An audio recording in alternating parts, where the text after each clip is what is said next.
तो अभी हम जो वीडियो बनाने वाले हैं, आंदोलन हमारा यानी लड़ाई हमारी चल रही है, अभी जो वीडियो लेकर के आया हूं उसका यह है कि भाई आपका पढ़ाई भी चलती रहे, यानी अगर आप ये फोकस्ड हैं कि फॉर्म कैसे भरें, इसकी चिंता भी हम लोगों को ही करनी है। फॉर्म भरें या ना भरें, अब बच्चों बहुत सारे बच्चों के मन में डाउट होगा कि सर अगर अभी फॉर्म भर दिया और बाद में वैकेंसीज बढ़ी तो फिर मैं अब इस जोन में तब इतनी बढ़ गई, उस जोन में इतनी बढ़ गई, और ये वाली पोस्ट मेरे को चाहिए थी, आज ये बहुत कम वैकेंसीज है, तब ये बहुत ज्यादा आएंगी। तो इसका तोड़ तो मैं आपको बता दूंगा, लेकिन हाँ जोन का जरूर हो सकता है कि आज आप दिल्ली जोन इसलिए नहीं चुने कि भाई कम वैकेंसीज हैं, लेकिन इसमें ही बहुत ज्यादा बढ़ गई तो फिर आप चाहोगे कि दिल्ली ही चुन लेता तो बढ़िया रहता। तो अगर वैकेंसी जोन वाइज बढ़ती हैं तो ऐसे में ऐसा ऑप्शन भी आता है कि भाई आप अपना जोन चेंज भी कर सकते हो अगर वैकेंसीज बढ़ती हैं, तो ये मानना ही पड़ेगा रेलवे को। तो फिलहाल आपका फोकस होना चाहिए कि वे फॉर्म भर दें, और अगर ऐसी कुछ सिचुएशन बनी कि वैकेंसीज बढ़ी और जोन में फिर हमें बदलने का सोचना पड़ा तो जोन का ऑप्शन आएगा उस टाइम पे चेंज करने का, ऐसी उम्मीद करते हैं क्योंकि ऐसा हो चुका है पहले। ठीक है, अब बात कर लेते हैं भैया फॉर्म कैसे भरें, क्योंकि किसी भी बच्चे का, एक सिंगल बच्चे का फॉर्म, एक सिंगल बच्चे का भी अगर फॉर्म गलत हो गया तो भाई साहब इससे बड़ी किसी भी बच्चे के लिए इससे बड़ी कोई ट्रेजेडी नहीं होती। क्योंकि अगर आप ये देखो एक बार कि यार आप कंपटीशन में लड़ने से पहले, आप युद्ध लड़ने से पहले ही हार गए हो, तो भाई साहब फॉर्म भरने की जो गलती है ना, ये सिर्फ उस टाइम पे एहसास होती है, इस गलती का एहसास सिर्फ तभी होता है जिसका हो जाता है। बहुत दुख होता है, बहुत दुख होता है। ठीक है, तो आप प्लीज, ये वीडियो हो सकता है 20-25 मिनट का जाए और आपका एक एक पॉइंट क्लियर हो जाएगा, क्योंकि जिन साइबर कैफे वालों से आप भरवाते हो उनको बहुत मतलब नहीं है आपसे, उनका बहुत मतलब है कि कितने ज्यादा मैं फॉर्म भर देता हूं दिन में, उतने ज्यादा उनके पैसे आते हैं, और बहुत पढ़े लिखे भी वो नहीं है, उनकी गलती भी नहीं है इस बात में। और आपको वो एक कॉलम भी अगर आपका यस का नो कर दिया, नो का यस कर दिया, आपका पूरा करियर, मतलब जो ग्रुप डी की नौकरी है ना, पूरी तबाह हो जाएगी। अब आपको एक बात बता दूं कि ये डीवी होगा इसका मेडिकल के टाइम पे, डॉक्यूमेंट वेरिफिकेशन, और ये बिल्कुल लास्ट स्टेज पे होता है। और जब होता है, जब 32,000 मान लो वैकेंसी है तो 32,000 ही बच्चे लिए गए हों, यानी आपकी नौकरी बिल्कुल पक्की थी उस टाइम, बस इस डॉक्यूमेंट्स में ये आपने यस कर दिया या नो कर दिया, इस वजह से अब आप बाहर हो रहे हो। तो इसलिए फॉर्म सबसे इंपॉर्टेंट होता है मेरे भाई। ये नौकरी आपका लगा भी सकता है, रुकवा भी सकता है। मैं ये नहीं कहता कि तैयारी, भाई तैयारी तो चाहिए ही, लेकिन पहला स्टेप ये है, अगर यहां गड़बड़ हो गई तो आप कभी भी तैयारी मन से नहीं कर पाओगे।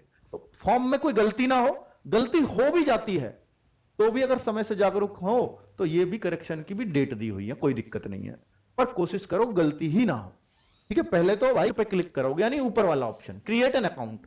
अब आप कहो सर हमें तो यहां से बताओ, ऑलरेडी हैव एन अकाउंट, तो इस पे आ रहा हूं, बाद में आऊंगा, पहले अकाउंट क्रिएट करना सिखा देता हूं, फिर ऑलरेडी हैव एन अकाउंट से बताता हूं, क्योंकि दोनों ही बच्चों को एक ही जगह आना पड़ेगा। जो क्रिएट एन अकाउंट है ना, अकाउंट क्रिएट करने के बाद आपको भी यहीं क्लिक करना पड़ेगा, क्योंकि मैंने ध्यान ही नहीं दिया था, तो इसलिए रीटाइप करवाता है आजकल मेन डिटेल्स को। Have you changed your name, आप नाम चेंज किया है कभी डॉक्यूमेंट में, वो अखबारों में निकलवा के जो होता है गजट में, तो वही वो नहीं किया होगा, इसलिए नो ही भरो। ये तो कोई 0.1% बच्चा ही ऐसा होता होगा चेंज करता हो। डेट ऑफ बर्थ, तो डेट ऑफ, एक बच्चे का मैंने सुना कि नाम चेंज कर लिया, पता कैसे? वो आया बच्चा और वो कह रहा है सर एक बाबा ने बताया मुझे कि तू इस नाम से तो कभी नौकरी लग ही नहीं सकता, इसलिए मैंने नाम ही बदल लिया।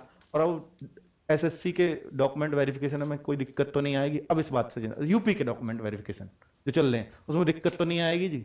मतलब बाबा नाम चेंज करवा सकता है आपका, और कोई नहीं करवा सकता। तो have you changed your name, तो नो। ठीक है, तो डेट ऑफ बर्थ ये रही, और retype date of birth. Select gender नहीं होगा, फिर आपको पता लगेगा अच्छा कोई गड़बड़ है। ठीक है, मदर्स नेम दोनों में एक सा नहीं होगा तो सबमिट ही नहीं होगा, सेम भरना है दोनों में। राइट का निशान तभी लगा आ जाएगा, नहीं तो क्रॉस आ जाएगा। ठीक है, राइट लगा आ रहा, समझो सही है सब मामला। फिर आप देखो फुल नेम ये आ गया, सही है, और फिर यहां पे ऐसे टिक करके और वेरीफाई कर दो। जैसे ही आप वेरीफाई करते हो तो फिर क्या आ जाता है आपके पास, आधार नंबर, यानी आधार भी वेरीफाई करना पड़ेगा। जो आपका आधार नंबर है उसको यहां लिखो, ये बड़ा रोल है रेलवे के एग्जाम में इसका। आधार वेरीफाइड हो जाएगा, जैसे यहां नंबर लिखोगे वेरीफाई आधार, इस पर क्लिक करोगे ग्रीन हो जाएगा, आधार वेरीफाइड लिखा आएगा। वो कैसे होगा, अब आगे देखो, ईमेल आईडी और मोबाइल नंबर, इन पे ओटीपी जाएगा दोनों पे। ये ईमेल आईडी मोबाइल नंबर कौन से होंगे, जो आपने इधर दिए होंगे।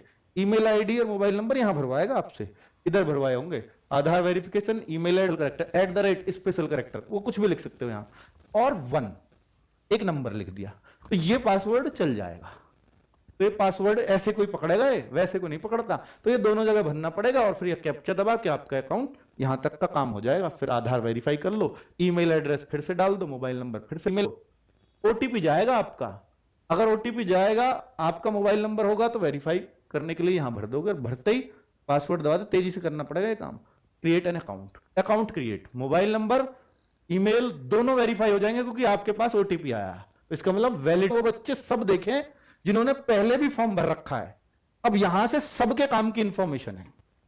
ऑलरेडी हैव एन अकाउंट करते हो तो आपने जो मोबाइल नंबर डाला है या ईमेल आईडी, दोनों में से कोई भी यहां डालना है, लिखा रहता है ईमेल और मोबाइल नंबर। जैसे ही आप ऑलरेडी हैव एन अकाउंट पे क्लिक करेंगे, मोबाइल नंबर अटैच है, ये आपको देखना पड़ेगा। ये उस टाइम पे जरूरत पड़ेगी जब आपको एडमिट कार्ड निकालना है, जब आपको इसका स्टेटस चेक करना है, आपका एग्जाम, बहुत जगह इसकी जरूरत पड़ती है। तो आधार में अपना मोबाइल नंबर सही अटैच करा देना, इसकी जरूरत बार बार पड़ेगी। अगर वो गलत है, किसी और का अटैच है, इसे करवा सकते हो चेंज, कोई दिक्कत नहीं है। वेरीफाई कर लेना, वेरीफाई हो जाएगा, सब सारी डिटेल वेरीफाई हो गई। और अब हम फॉर्म भरने पे आ चुके हैं, लॉगिन कर चुके हैं, एंटर। लॉगिन में रेलवे के 2 फॉर्म चल रहे हैं इस समय, एक साथ रेलवे के 2 फॉर्म भरे जा रहे हैं। एक तो ये है ग्रुप डी, जो ऊपर लेटेस्ट ऊपर है, ठीक है। आपका नंबर ये है CEN 8/2024, इसका मतलब ये ग्रुप डी का फॉर्म। इसमें फॉर्म की शुरुआत की डेट 23 फरवरी, लास्ट डेट 23 जनवरी, और लास्ट डेट 22 फरवरी, इससे ही पहचान लोगे आप। और ऊपर भी लिख रहा है लेवल 1 वाली है, ठीक है। तो पहचान हो गई, यही भरना है। ये वो वाला जो मिनिस्ट्रियल एंड आइसोलेटेड कैटेगरी, जो रेलवे टीचर की भर्ती चल रही है, तो जिनको वो भरना वो यहाँ क्लिक करें। तो भाई साहब आपको सिर्फ ये क्लिक करना है, ठीक है। सेलेक्ट द RRB, यानी यहाँ पे RRB सेलेक्ट करनी है कि आप अजमेर से फॉर्म भरना चाहते हो, नई दिल्ली में फॉर्म भरना चाहते हो, आप किस में, प्रयागराज में फॉर्म भरना चाहते हो, पटना में, हुबली में, कहाँ फॉर्म, कौन सा RRB चुनोगे। तो यहाँ चुनना है और नेक्स्ट करना है। चुनोगे कैसे, ये रही RRB। जैसे ही आप उस पर सेलेक्ट करते हैं ना, तो ऐसे RRB खुल जाती है आपकी। कौन कौन सी है,